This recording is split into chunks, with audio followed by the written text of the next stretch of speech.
On our previous stint, we had done 9 days in Sandy Creek, and the one thing up there that was most devastating is all the homes that were damaged. You know, most of these people, they don't have electricity, they don't have water. A lot of their gas propanes, tanks floated away. So to be up here to help is just a helpful and wonderful thing that we've done. Originally we brought up three 24-footers of donations. We're talking about food, we're talking about cleaning supplies, dog food, baby supplies for the children that are, needing help as well. And we went through Sandy Creek. Sandy Creek was very devastated. The bad thing about it is it's a small incorporated town and not too many people heard about it, and I'm so glad we did, and we made our way that direction.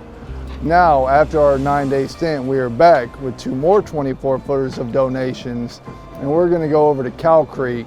So what our plan for tomorrow is we found a Catholic church that's helping out in the community right there in Cow Creek.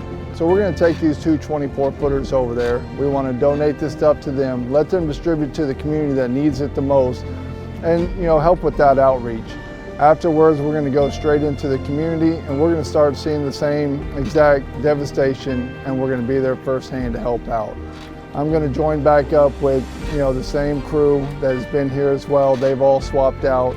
We're going to take the excavators, we're going to take our skid steers, we're going to take our chainsaws, and we're just going to make paths so these people can get back in and out of their neighborhoods so they can start rebuilding their lives.